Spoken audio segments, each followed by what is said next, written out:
at sa marami pa pong pagkakataon. Amen po? Minsan, nakasakay ka ng jeep. Minsan, meron ka nabasa, isang Bible passage, o kaya parang direction, na eksaktong kailangan mong salita upang ma-motivate ka. That's how God speak to all of us. Amen po? So, any question po, mga kapatid? Amen, amen. Maraming salamat, Sister B. At ako yung ako po yung nagwo-worship din dito sa ating Friends of the Bar. Ang tema po ng aking worship, Sister B, ay pagpupuri ng buong puso, pasasalamat at paghingi ng kapatawaran. Palagi po yun ang tema ng aking pag-worship. Amen. Amen. Sige po, Sister Eloisa, nakataas po ang inyong kamay.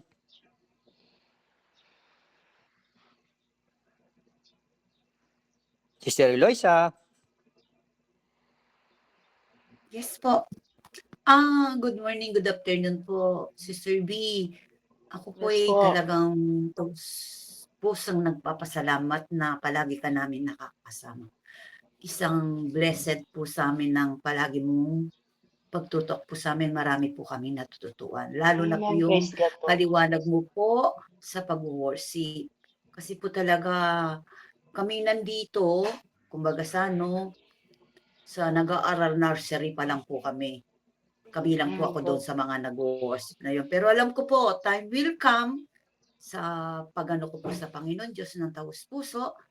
Alam ko po, hindi naman po ako nangangarap maging preacher. Yung lamang po talagang ibuhos ko po yung sarili ko sa Kanya. Kasi po, napapatunayan ko po sa buhay ko since na isinilang ako sa mundo. Even though kahagabay ko po yung maraming problema, pero with the love of the Lord, napagtagumpayan ko po lahat yun. At kahit anong struggle, mga problema po, napaglalabanan ko. Kasi alam ko po, ang kasama ko ang ating Panginoon Diyos. Kaya glory to God, Sister B. Salamat po sa palagi mo pong paggabay sa amin. God bless you po with your family always, Sister B. Salamat po. Amen. God bless po. Purihin ng Panginoon. Amen po. Salamat, Sister Eloisa. Sister Phil, idol, kayo na naman. Nakatas na Ako yung mga po kami kamay. pahabol. Una po yung nais kong pasalamatan ng mahal na Panginoon. Una, na Sister B, yung pong bunga po ng inyong halos ay 2 months na pagbibigay dito.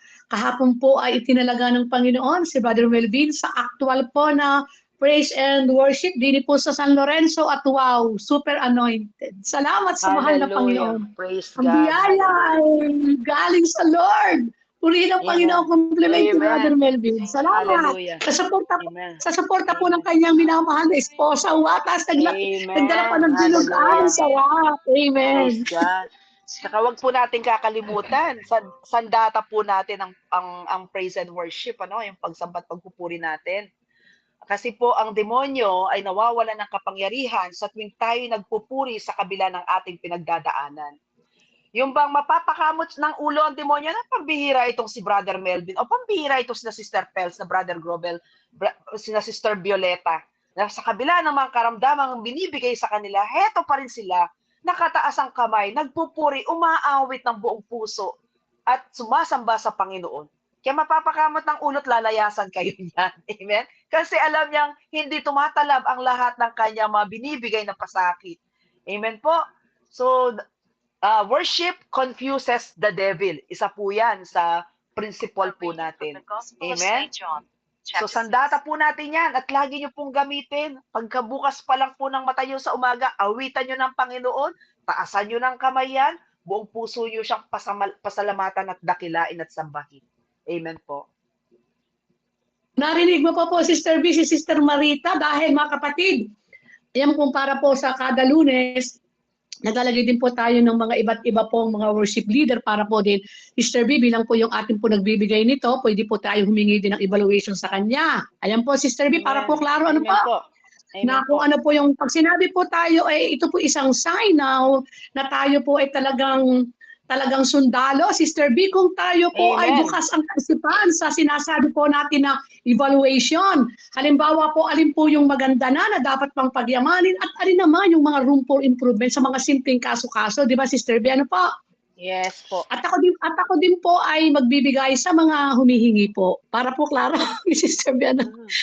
Sa mga nag-evaluate po, magbibigay po ako sa inyo kung kayo po yung nagtatanong sa akin. Sister B, para po klaro, ano po, tutulungan ko po kayo sa abot ng aking pong nakakayanan base din po sa aking karanasan. Hindi ko po sasabihin marami po akong alam ha. Meron pong nalalaman, konting nalalaman na naway dagdagan pa ni Lord para po maibahagi ko dito sa kapatiran ng Friends of the Bar. Yan na lang po, Sister. Amen. Ako nagmamadali na rin. Brother Grover, ikaw Opo. na po ulit. Klaro ha, klaro po, klaro na. Ang Amen, amen. pagtugon ni Sister Pel bilang nag-aasikaso po ng gawa ng antay mo na po, kaunti pa po, ano po. Dahil nga po ako yung una sa lahat, dahil doon, Sister B, ano? Sister B, Yes dahil nga po. po ako yung pinagtiwalaan ng Panginoon, sa akin po ay hindi po yung mga sinasabing walang karapat-dapat. Sino ang karapat-dapat? Tayo po, kung tutuusin, Sister B, 10 ang utos ng Diyos, 7 ang capital sin, sino ang makakaligtas diyan? Di ba, Sister B?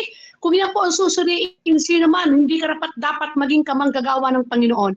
Sa Yes, no one is kapagdaraang worthy at po. bilang pribilehiyo ng Lord, kaya tayo ay nakakapagpuri. Di ba, Sister B, lagi mo po sinasabi, Amen. pribilehiyo Amen. natin. Pribileyo. Kaya si Amen. Sister P po, hindi po ako magsasabing hindi karapat-dapat ang kahit sino dahil kung tutuusin ako, higit sino man ang hindi karapat-dapat sa paningin ng mundo. Pero binibigyan tayo ng pagkakataon ng Panginoon, bunga ng kanyang pag-ibig, habag at pagpapatawad sa bawat isa sa atin. Yung po, Sister B, maraming pong salamat. Amen. Ultimo si San Pablo, sinabi po niya yan, ano, everyone falls short of the glory of God. Wala pong aabot sa kalulatian ng Panginoon sa ating lahat. Ngunit tayo po ay lubos lang pong tumatanaw ng utang na loob sa Panginoon, unworthy as we are, pero heto tayo, binibigyan niya po ng pagkakataon na tayo po ay makalapit sa kanyang trono sa pamamagitan ng pagsamba at pagpupuri. Nais ko lang pong bigyan din sa inyo ng kaalaman, ano niyo po, ito pong ginagawa natin ay mga worship series talks at in as much as I can, binibigyan ko po kayo ng mga tidbits of kaalaman na dapat yung matutunan para pati na po sa mga nagwo-worship na para lalo po nating mapaganda ang ating worship. Amen po. So, mapalad po tayo kasi ito pong mga ganito usually binibigay po namin sa worship workshop, seminar and training po ito. Amen po. Pero, dahil sabi nga po ni Brother Grover, ay tunay naman mahal ko po kayo, mga friends of the bar, mga kapatid dyan, mga kapatid, lalo na po, hindi ko mapahindian nung sinabi ni Brother Ike on the spot. Bigyan kayo ng, kaya ginawan ko po ng paraan na hindi ko po, ano ang ibig sabihin nito? Hindi ko po kayo tinitipid hanggat maaari. Kaya lang, hindi lang po natin magagawa yung uupo tayo, gagawa tayo ng thesis. Kasi po ito'y discussion proper at talk proper po itong ginagawa natin. But I am assuring you, kung bibigyan lang po natin ng pahalaga at wastong pakikinig itong mga pinag-aaralan natin, abay para na rin po kayong dumaan sa worship workshop seminar. Amen po. Kumbaga, dinidiretso na po natin, hindi na kayo dumaan sa kung ano-ano bang pasikot-sikot. At enjoyable kasi dinadaan po natin sa talk at sa actual na sample. Medyo mahirap nga lang po kasi kagaya ko yung mga nagpapatugtog ay sa inyo dahil cellphone lang po yung gamit ko, hindi ako direct na nakakapagpatugtog. Wala po akong direct access para i-control ko yung music.